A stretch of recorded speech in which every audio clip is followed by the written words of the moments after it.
Hi everybody, and welcome back to the channel today. Now today I'm going to speak about something I never thought I'd ever speak about in my life, because even though I've gone through my mental health issues in the past, never never had treatment, not really. Been forced treatment where I've had to go for like counselling and everything, but I was forced into it. I had no choice, or at the time when it happened they wouldn't let me go back to work until I did. So I went for one session with a counsellor and never went back again.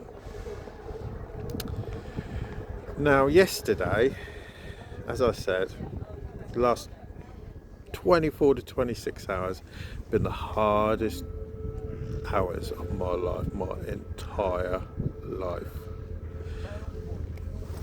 And yesterday after dropping my four of my younger children off to school, went and sat on a beach, which I do every morning. Go for a walk down to the beach, sit on the pebbles, in deep thought and reflection on my life. The only difference yesterday was I cracked. And I cracked in a big way, and I literally broke down in tears. And a lot of it I can't remember. When it comes to it, I've never, when I say I've never cried, that's not true. It's me being dishonest to myself. So until yesterday, there'd only ever been one other time I've ever cried. And I never even cried at my grandfather's funeral, which people have always said to me, one day it'll hit you and you'll break down. And that's never happened. And my grandfather died, 11 years ago? Never have. And that's not because I never cared about him, not because I never loved him, because I did. My grandfather was the most important person in my life. But yesterday, I absolutely cracked. I was literally sat on the beach, looking across the Solent towards the Isle of Wight. I think I was looking out to cows at the time. And I kept on crying. And I couldn't stop crying. And I'm not going to say why I was crying, but every time I thought about one particular person, I just stopped crying. And a friend of mine found me,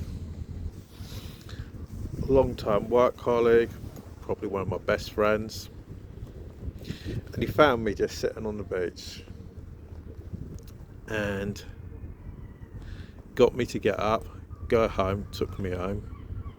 I'd already done something stupid. No, I hadn't done a drug overdose or anything stupid like that. Sent a text message to somebody, don't even remember doing it. I only found out I'd done it when I got home and went on my computer, and I felt really guilty for that because that was really stupid. And the person I sent the text message to, I hadn't spoken in 16 years, so I got no idea why I did it, but I obviously did. And when I got home, I saw my wife. God, that was an interesting conversation. And she basically, when I say threatened, she gave me two choices. She didn't threaten me as such. And she said to me, you got two choices. You go and get yourself some help. Go and find out your doctor right now. Or your second option is get you sectioned. Which one do you want? Right. But I go and find out the doctor. So I find out the doctor. They're not best happy with me because with my health conditions, it's not best when I'm not sleeping. I'll be putting my epilepsy at risk. So what do?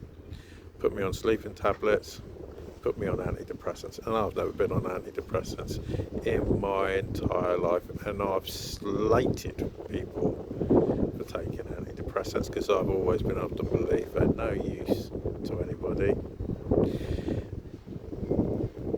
and that was until I put myself. Nobody else did it. I did it to myself. Put myself in a dark place. Wouldn't speak to anybody. The only person, 3 days I've really spoken to, and spoken to my kids. Wouldn't speak to my wife. You wouldn't believe this. The only person I'd speak to was my ex-girlfriend. I hadn't spoken to in 15, 16 years. It's the only person I'd speak to. Which is probably the person I shouldn't have been speaking to. And that's nothing against her. And my wife last night said to me, "Why won't you speak to me?" Which was a complicated answer, because there was no good answer. And then last night, because I still couldn't sleep, I still can't sleep at the moment. I've probably slept about 6-7 hours since Friday night, Saturday night. I think Friday night I've had about 7 to 8 hours sleep. And I was scrolling through Facebook and I saw this quote that this bloke made. And he made lots of quotes. He also done a few poems as well. He's a very, very smart guy. And he made this quote.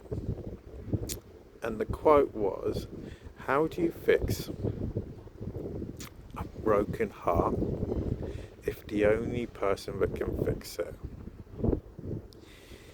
is the person that broke it in the first place?"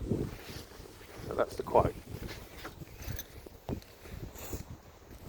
And I stayed up. Now, on an average night, I normally cook my kids' dinner, whatever I'm going to do them. I'll do my wife's dinner, and I may do myself something. And then once I've done that, play a bit of Tom Clancy. Can't beat a bit of Tom Clancy. Okay. And then last night, as usual, made sure the kids and the wife's dinner was sorted out. To be honest, she actually ordered pizza. And she got me a chicken burger. I never even ate it. Got me a chicken burger and chips. Never touched it. Okay. Started trying to play a bit of Tom Clancy. Couldn't play. Just wasn't feeling right. And I saw this quote and I started thinking about it. And I saw a few other quotes that he had made, which were more in relation to people who are dwelling on relationships that have broken up in their past. And I could relate to a few of them. But that particular quote was the one that stuck out for me personally. And I thought about it for a long time. I thought, how can you repair a broken heart? How is it physically possible? Because a lot of the time, when people break up, they don't speak to each other.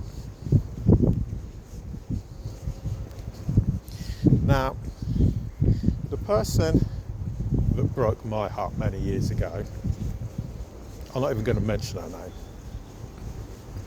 I won't. The only reason I won't mention her name is because I know she's in a relationship with somebody else. And because of the type of person I am, I would never dream of risking and damaging that. Because that's not the type of person I am.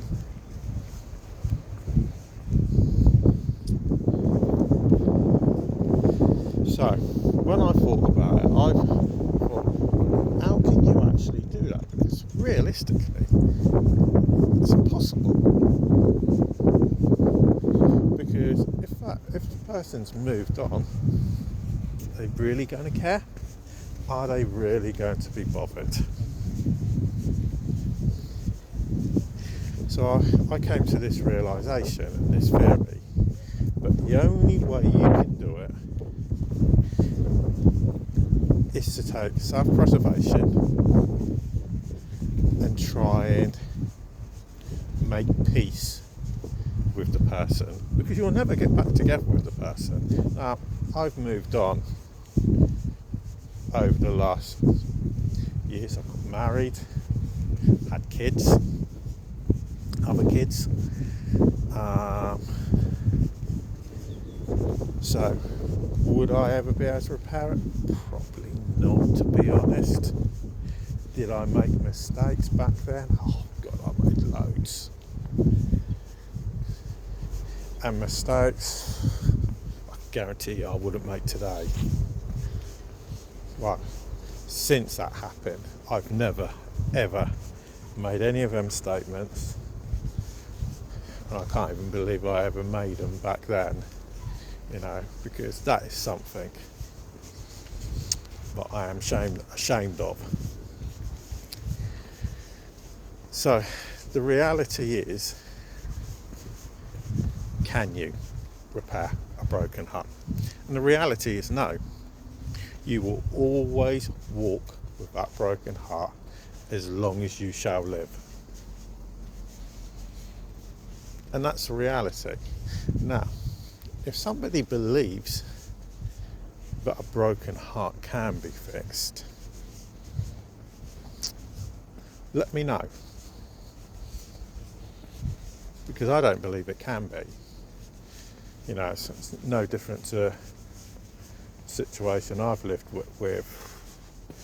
Well, I'm not going to say how long, because if anybody is watching this that knows me, or say for instance my wife watched it and saw it, a world of trouble would come my way, or any member of her family, or even the person that it would be about, a world of trouble would come my way. So, I'm not going to say when it happened. So, if you think it can be fixed, let us know in the comments. Let us know how you can do it. But for now, thanks for watching. Hopefully, I'm going to have a better day today and not go off the rails like I did yesterday. And I'll speak to you all again a bit later.